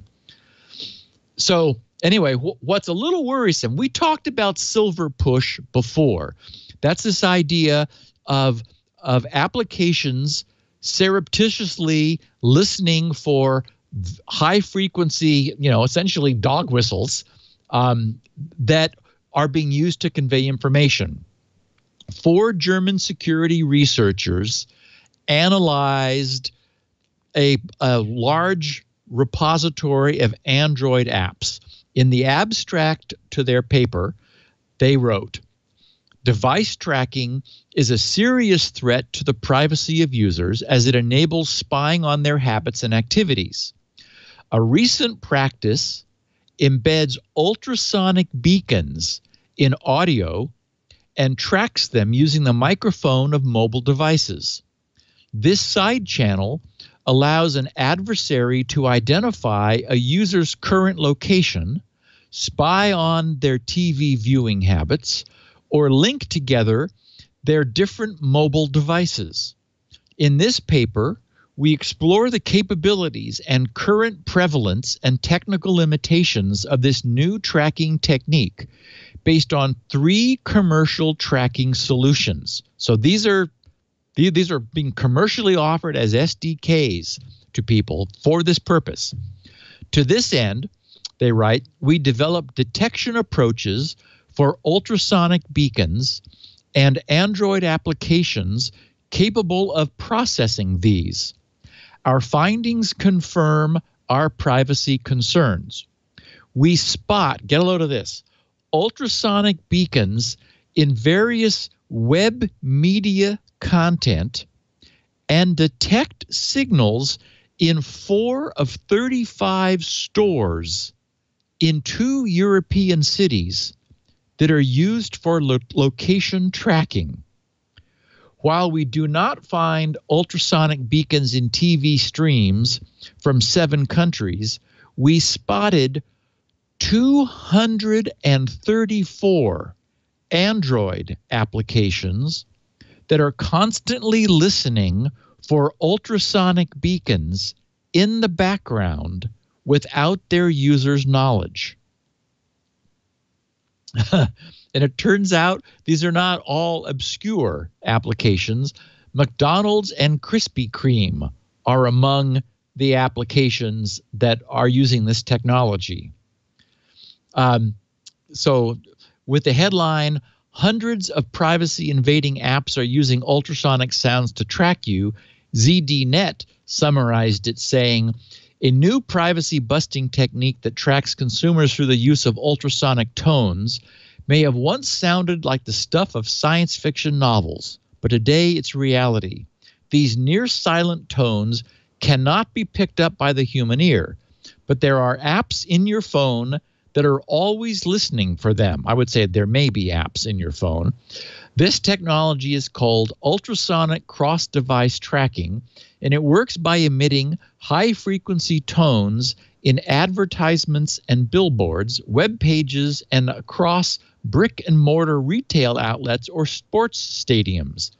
Apps with access to your phone's microphone can pick up these tones and build up a profile about what you've seen, where, and in some cases, even the websites you visited.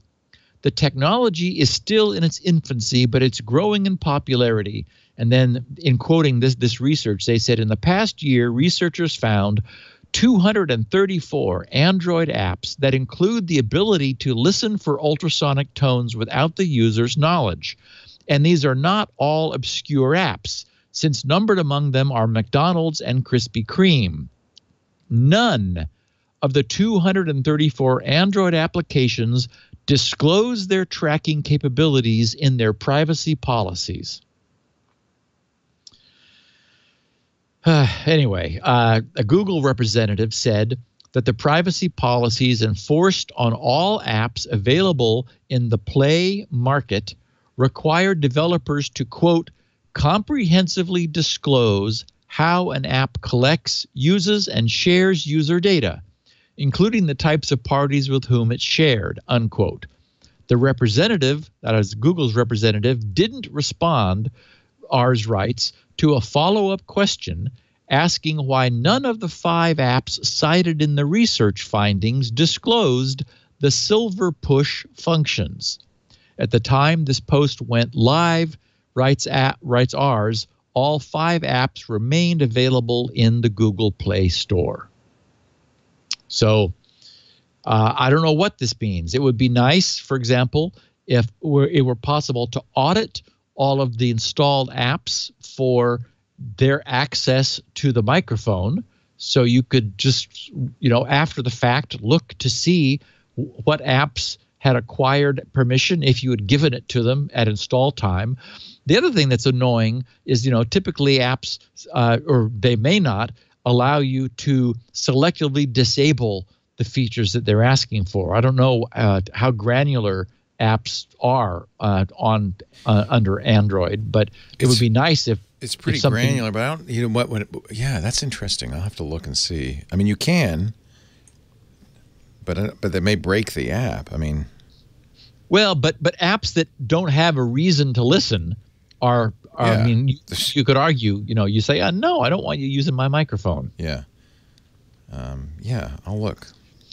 So we've been covering this story, and so there was a little bit of news, so I just thought I would keep us current, and that is that in that bizarre case of the homicide in the hot tub that we've referred to a number of times, where the user was very IoT, or the homeowner was who had the hot tub was very IoT enabled, and the use of a huge amount of water in the middle of the night was regarded as suspicious, as relayed by his water meter that was IoT enabled.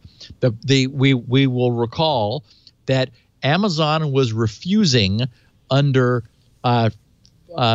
First Amendment rights, and I guess not Fifth Amendment, but saying basically freedom of speech, saying they're not going to disclose what the Echo may or may not have overheard. So they that reversed got dropped, themselves. though, right? Oh, yeah, yes. Yeah, they said they would, but then the thing got dropped, didn't it? Well, no. As I understand it, Amazon has recently agreed to release any data obtained by the data after the Arkansas defendant agreed to allow the authorities to ask Amazon to do so, and he said, "I have nothing to hide. You're welcome to do that." Okay. So. They'd been saying no. Apparently, the guy said yes, fine. Nothing happened, and so they said, okay, fine. We'll release what we have, which is very likely little. Also, very quickly, a Miami judge has now ruled that compelling password production is not a Fifth Amendment issue. That is, it is not compelling the production of your password, giving over to authorities does not violate your protection against self-incrimination. So we're seeing lots of judgments coming down both ways on this. I've got much more than I'll bother going through here. There was a nice coverage of it in Tech Dirt, who concluded saying this decision will be appealed, but the decision cited by this judge appears to indicate that this will only delay the inevitable. And as I've said here, sooner or later, this issue will have to be addressed by the Supreme Court. But this writer in Tech Dirt says, but I wouldn't hold my breath waiting for it to happen. The Supreme Court frequently takes a pass on timely issues, leaving circuit appeals courts to do most of the heavy lifting. There have not been sufficient Fifth Amendment cases of this type in federal appeals courts to press the issue. So far, the only thing that's been made clear in multiple cases is fingerprints are worse than passwords when it comes to locking law enforcement out of phone contents. And then some news from the UK. Newsweek reported, and also BBC picked up on it also. According to leaked documents, the UK government plans to ask for powers allowing intelligence agencies to spy on people in real time by introducing encryption backdoors to communications firms.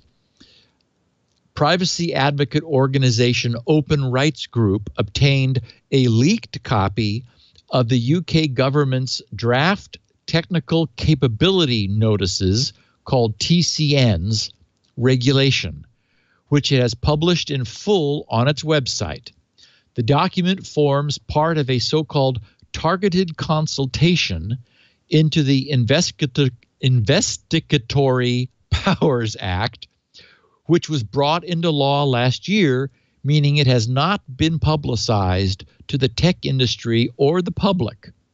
Under the proposals, all communications companies, internet providers, messaging apps, and phone networks would be forced to provide police with real-time access to a person's web browsing with 1 day's notice. Jim Killock, who's the executive director of Open Rights Group, said in an emailed statement to Newsweek for their coverage, quote, "These powers could be directed at companies like WhatsApp to limit their encryption. But if the powers are exercised, this will be done in secret." Killock previously described the Investigatory Powers Act, referred to widely as the Snooper's Charter, as the, quote, "most extreme surveillance law ever passed in a democracy," writing an opinion piece for Newsweek last year. Killock said, quote, "The investigatory powers," is there a better way to say that? Investigatory? I guess that's the way you say it. Investigatory, yeah. Investigatory. I don't know why I have a hard time. Say IPA. Investigatory. Yeah. Yes, the IPA mostly permits and codifies all the illegal practices revealed through whistleblowing and court action. Meanwhile, here in the U.S., our ex-FBI director, James Comey, said that his organization is unable to access half of mobile devices, actually 46%, and supports new legislation. During Senate testimony, apparently his last Wednesday, Senator Chuck Grassley asked whether the FBI director still believed that it was not necessary to push for a law to solve the so-called going dark problem. Comey replied, quote, "It may require a legislative solution at some point," adding, quote, "I could imagine a world that ends up with legislation saying, if you are going to make devices in the United States, you figure out how to comply with court orders." And he said also, "The shadow created by the problem called going dark continues to fall across more and more of our work, and blamed, quote, the ubiquitous default disk encryption on devices. And unfortunately, given the people that Trump is appointing, I would not be surprised to see the next FBI director taking a stronger position. And well, let's be fair. Our Democratic senator from California, Dianne Feinstein, is also in favor of this. Very good point. Yeah. Very good point. It's a kind of one of those bipartisan, apparently, issues. Everybody can agree that privacy is dead. So this next piece, I'm not going to go over it in detail. His posting, I have a link to this guy's posting in Google Docs for anyone who was interested. But this makes me sad. The coverage appeared in ours, and ours said that U.S. border agents threatened to, quote, be dicks and take my phone if I didn't unlock it. So this starts, Albany, California. As he sat in a darkened corner of a neighborhood bar, Aaron Gach, G-A-C-H, an artist and lecturer at a local art college, and by the way, a U.S. citizen, told ours about what happened to him in a February 2012, so a few months ago, episode at San Francisco International Airport, where he finally agreed to unlock his iPhone and have it be searched by border agents without cause, rather than risk being detained and delayed further. A U.S. citizen re-entering the country at SFO International is harassed without cause and detained for interrogation until he finally relents and unlocks his phone so that the customs investigators can rifle through it. So I've skipped a lot of the backstory. It's all online and, again, linked in the notes. But this dialogue I wanted to quote. So they ask, can we check your phone to verify the info you provided? And this is after a long back and forth interrogation of like, where do you live? Where were you visiting? What countries did you go to? Are you sure? Did you go to any others? Are you sure? Blah, blah, blah. So he says, this is where I began asking lots of questions. I also asked to see the written policies authorizing their actions, and we waited while they went to get a tear sheet. Following are some of my questions and their answers. So they ask, is there a problem? He says, is there a problem with my travel arrangements? Their answer, I'm sorry, but I cannot provide any details. Is there a concern about the arts venue? Answer from the border official, I can't really say at the moment. He asks, what is it you want to check on my phone? Is it something in particular that I can just show you? Answer, we're looking for information pertinent to our investigation. He asks, do I have a choice in the matter? What are my rights in this situation? As a U.S. citizen, don't I have equal protections under the Constitution regardless of whether or not I am in an airport or outside of one? Their answer, I understand your concerns, and I'm hoping we can get you on your way as soon as possible. Of course you have a choice, but we can also be dicks and just take your phone as part of our investigation if we see fit. What? Your phone and its contents are part of your personal effects, which are subject to examination when crossing any border into the U.S. He says, that doesn't sound like much of a choice. What happens if I choose not to unlock my phone? They respond, we can detain your phone and any personal effects needed to assist in our investigation. And he asks, for how long? They say, not long, just until we're done with it. And then we would ship it back to you. Oh, you're going to want it after that. Yeah, exactly. And he says, well, how long would that be? Days, weeks, or indeterminate? Answer, indeterminate. Wow. He says, but I could leave? And then they say, as soon as we're done. And he says, am I also being detained then? No, we're not detaining you, just your personal effects. He says, so I can leave then. And they say, as soon as we're done here, hopefully we can get you on your way shortly. And he says, can I be present when you search my phone? No, I'm afraid not. But for this investigation, I can tell you that we're only conducting a manual search and not a digital extraction. However, I can tell you from others that have refused to unlock their phones that I can't make the same claim, and your information may be copied for later review. And he says, is there any reason in particular why you don't want, then they ask, is there any reason in particular why you don't want to turn over your phone? And this guy says, I believe strongly in the Constitution and in my rights to privacy. I have nothing to hide, but the only way I know if I actually have any rights is if I try to exercise them. But it sounds like I don't actually have those protections in this situation. And it goes on. And as I said, it makes me sad. Well, it's terrifying. We, American citizen coming home. Yes, yes, yes. You know, ours says, well, the guy's an activist. He's involved in the Greenpeace and Copwatch, but those aren't, he's never been arrested, has no arrest record. Basically, they don't like him. And that's the problem. Is there's a lot of power given these guys. And it terrifies me. I'm traveling out of the country a couple of times this year. We actually decided not to go to Cuba because of this. I just don't want the hassle of coming back from Cuba.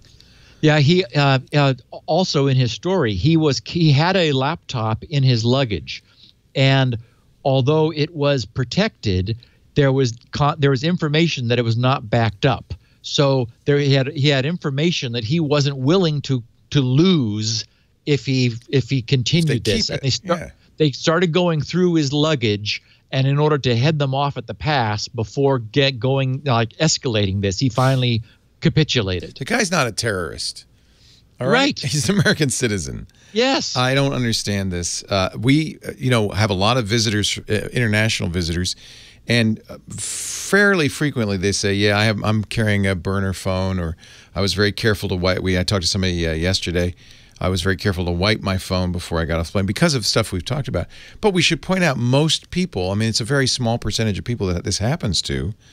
And many of these people say nothing happened. But at the same time, if it does, you don't want it to happen to you. And there doesn't seem to be much of a rhyme or reason as to whom it's happening to. Well, it's creepy. I'm a U.S. citizen. I've done nothing wrong. I've traveled abroad. I'm coming home. I mean, they can search your luggage. They can search your luggage, right? They think this is like searching your luggage. I would submit that it's a little more than searching your luggage, and there's a huge security risk if they take the phone.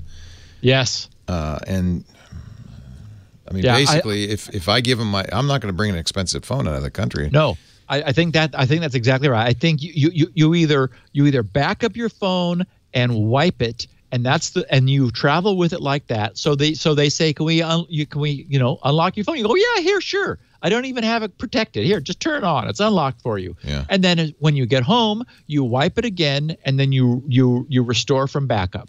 I guess the real question is, how does this protect us? Because if I'm a bad guy, the last thing I'm going to do is have the secret plans to my secret on my phone. Right. I'm not going to do that. So I'm not sure how this protects us. And it definitely sends a chilling effect to people who want to come to the United States. And to people like me who want to travel. And it's sad for citizens. It's like, wait a minute. Wow. Okay, so photoshopping is a thing. It's, as we know, image editing Image editing, yes. Image editing is so prevalent and has been available for so long that we have a new term, photoshopping. Oh, that picture was photoshopped, meaning it wasn't actually, that image that you're seeing never actually existed in the physical world. It was digitally created. Well, it turns out that as a consequence of evolving technology and sort of speech recognition turned upside down, we are now seeing the emergence of voice mimicking tools. Voice cloning technology has been in the works for several years. And before long, just as with photoshopping an image, which has become a thing, so too will the ability to impersonate anyone saying anything. And Lord help us when that happens. And when you think about it, traditionally, how many spy novels and movies and TV plots, wearing a wire. The reason you wear a wire is to capture somebody saying something that's compromising.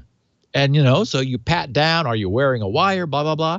So, traditionally, playing back a compromising recording of someone saying something has been regarded as strong evidence of wrongdoing and created a strong belief that the subject in question had actually uttered those phrases because you could hear them doing that. But that assurance will soon disappear.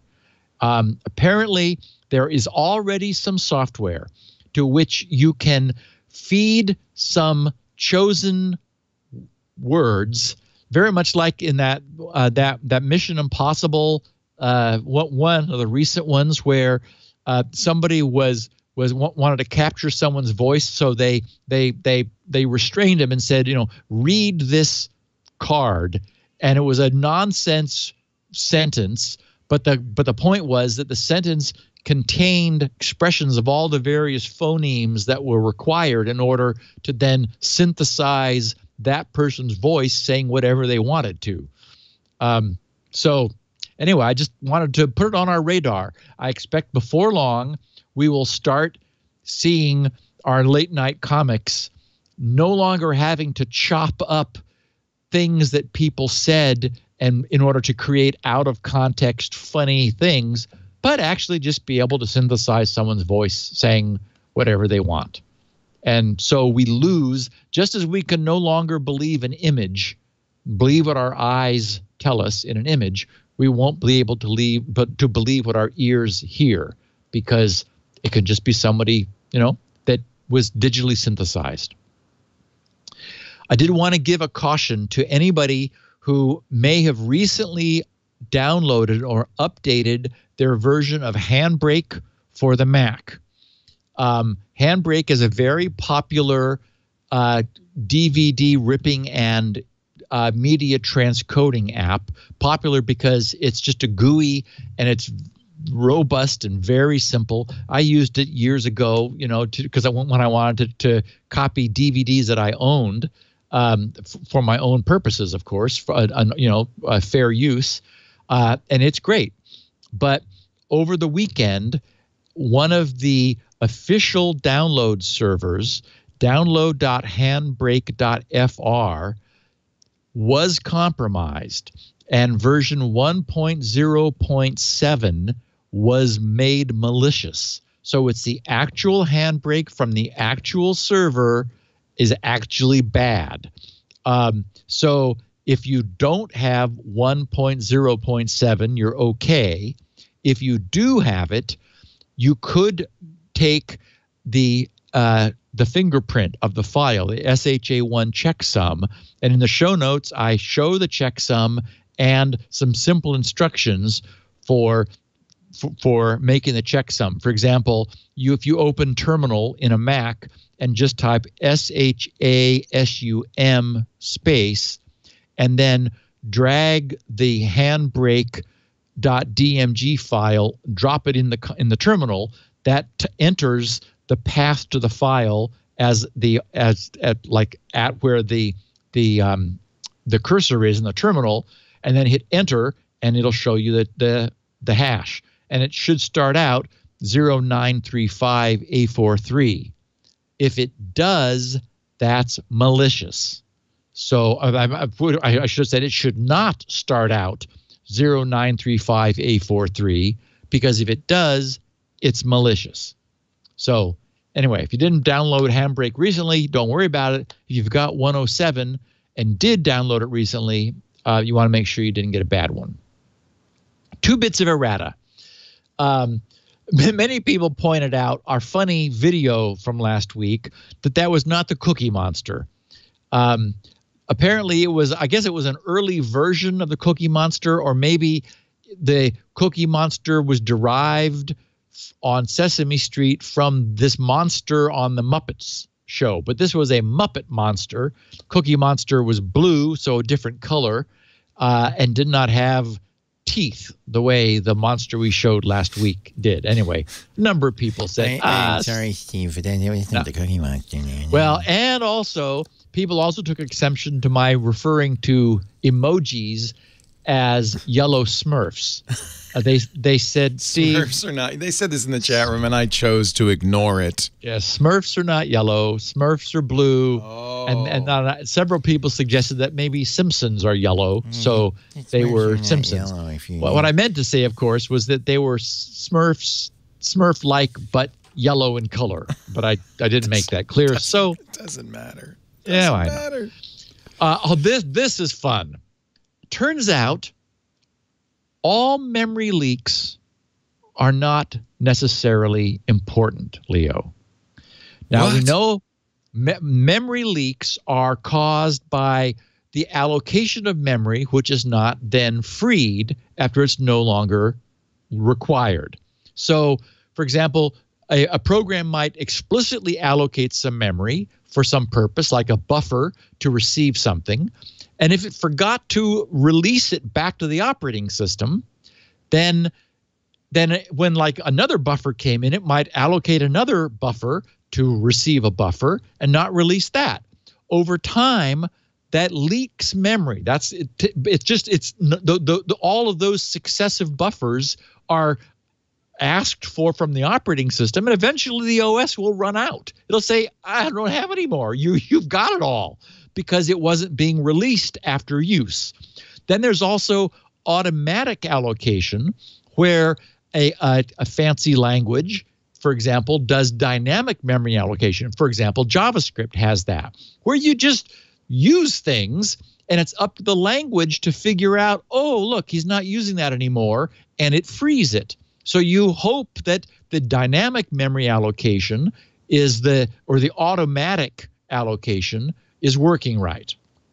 So I got a kick out of this. Posted to, back in the old days, the old Usenet on the internet, the NNTP news groups, which of course GRC is still using. Usenet, the comp.lang.ada forum. So that was the computing language, ADA was a language forum on March 31st. Oh, and I forgot the year. I think it was 1995, by Kent Mitchell, who was consulting to Rational Software Corp, that at the time was a big deal, in reference to previous postings by MITRE Corp and IBM's Watson Research Center. So this is in the early days when gurus hung out on Usenet, and it wasn't just a big, massive porn database, which it later devolved into and then became unusable, which is why GRC runs a private news group server where we have wonderful groups of great people. The subject was, does memory leak? And so Kent posts, I was once working with a customer who was producing onboard software for a missile. In my analysis of their code, I pointed out that they had a number of problems with storage leaks. Imagine my surprise when the customer's chief software engineer said, of course it leaks. He went on to point out that they had calculated the amount of memory the application would leak. In the total possible flight time for the missile, and then doubled that number for safety. This is why North Korea. The leak. This is why North Korea is having a problem. They didn't double. You gotta double the memory. They added this much additional memory to the hardware to, quote, support, unquote, the memory leaks. Since the missile will explode when it hits its target or at the end of its flight, the ultimate in garbage collection is performed. That's true. Without programmer intervention. And all of the leaked memory is we could say that the buffers had been destroyed in more ways than one. Yeah. Wow. Isn't that fun? Yes. Yeah. Deliberate memory leak in a missile because it really doesn't matter. Wow. As long as the leak will as long as the memory will outlive the missile's life in flight, who cares? I can't think of any reason why you would allow a memory leak. Wouldn't you just fix it? Wouldn't that be? Yeah, that really does sound screwy. Is there any compelling reason why a memory leak should exist? You might say that it would take up more code. On the other hand, they've allocated a lot more memory to deal with the leak. Maybe the code was in ROM, and the leak they couldn't fix it. And so that they could have had limited ROM, and so they said, well, rather than make the ROM bigger, we don't care if the RAM leaks. So who knows? Interesting. I got a couple tweets relative to Spinrite that I appreciated. First was from someone who was confessing. It was one of those confessional leaks named Steven. His Twitter handle is Dillinger65. And he said, "Hi, Steve. I needed to pirate a copy of Spinrite, fixed income and all. Spinrite saved my old laptop's hard drive. One day I'll pay for a copy." It's like, okay, well, thanks for confessing. I'm glad. And I sent back, I said, okay, glad it worked for you. Most people pay for their copy. It's like Augustine. St. Augustine very famously said, what did he say? Make me good, Lord, but just not right now. That's right. Not quite yet. Yeah, and I would appreciate payment. I mean, it is what allows me to do everything else I do. So, when that stops happening, I'll stop being able to do all this. Javier Figueredo, he sent an interesting picture. He said, spin writing at level 2, a 2-year-old Kingston SSD. Does this image look like a healthy disk? Oh, no. So there are several things. First of all, so this is an SSD that again demonstrates Spinrite's value even on solid-state media. The image is showing a bunch of red, and you don't want to see red there. This is on ECC corrected. And so what's showing is that this bar, the way that the Spinrite Smart Monitor works is it always starts the bars off wherever they are at the beginning of the scan, because any reduction in the bar during the scan that represents a drop in the drive's self-reported health as a consequence of Spinrite doing nothing more than asking for the drive's data back, just like computers always do. And so we see 1,137,031 uses of error correction, and Spinrite shows the minimum, the maximum, and the average error rate per megabyte of data recovered. But most significantly is the drive itself screaming for help, saying, ow, you're asking me to read and I'm having to work too hard to do so. So Javier, this is definitely Spinrite showing you back up absolutely right now. I mean, maybe relegate this to a somewhere, a non-critical application, but this is bad. And so I responded to his tweet saying, no, those red squares show that the drive's own self-reported health is dropping under stress. That should never happen. And lastly, Keith Potratz sent me a tweet saying, ran Spinrite on 2 computers that were not running slow. Spinrite revealed that both drives were failing. Saved the day. So once again, little preventive maintenance can go a long way. Finally, getting to the topic, the nominal topic of today's podcast. As I said at the top of the show, 2 URLs. Go FCCYourself.com will redirect you. And by the way, that's HTTP.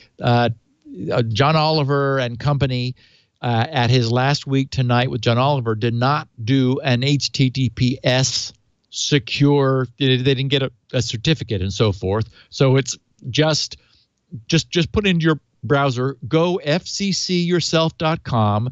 That will redirect you to the FCC.gov's secure site, to a page which is difficult to find. So thus the reason they created this shortcut that redirects you to the page. If you click on the 17-108 there over toward the left, you can see previous comments. If instead you click on the plus express, that's the express submission where you can submit your own comment and express your feelings about how you feel about the pending potential loss of net neutrality. The EFF, of course, stepped up with their own site. They have a page at dearfcc.org, and it's very nice. They wrote, Dear FCC, the FCC has asked for public comment on new rules about net neutrality. Use this form to submit a comment to the FCC. Learn more about the FCC rulemaking process. And it is a fill-in-the-blanks form letter that the EFF's new site will email to the FCC for us. So I would recommend our listeners do both. Yeah, yes. I've already done that. A listener, Sable, he said, I didn't catch which iOS FTP server app is your preferred one. Good enough to recommend.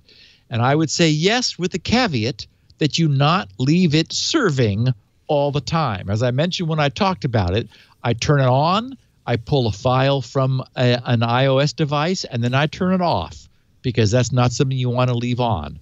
It's just called File App, FILEAPP. I have a link to it in the show notes. And for what it's worth, I do like it, and it's much more than just that.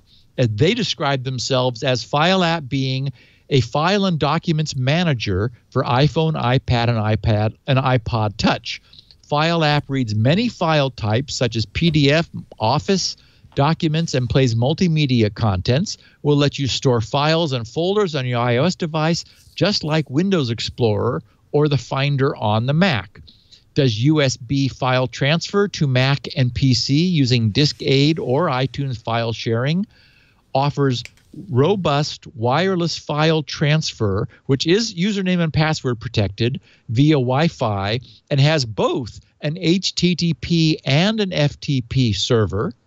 Stores files sent from any third-party app, Mail, Safari, and so forth. Allows to open in any compatible app, Pages, Numbers, iBooks, and so forth, and lots of other features. So File App is the name of that little goodie. Also does file encryption using iOS data protection. Adam Rixley asked, does the Internet SNI, remember that's the server name identification, that shows which domain name we're going to, make DNS crypt fairly useless? And I would say no, because DNS crypt is about much more. It's not just about privacy. It's about man-in-the-middle attacks and spoofing. Since DNS is not encrypted unless you manually create an encrypted tunnel, which DNS crypt does, anybody could intercept the response UDP packet and change the IP to theirs, and your server would dutifully go there and believe that's where it was appropriately. So the SNI is a privacy leak. DNS crypt is not only privacy, but also the integrity of all of your use of DNS between you and the DNS server at the other end that supports it. And finally, John Say says, what do you use for Windows 7 backup and recovery? He says, I'm sure I heard on Security Now, but cannot find the reference.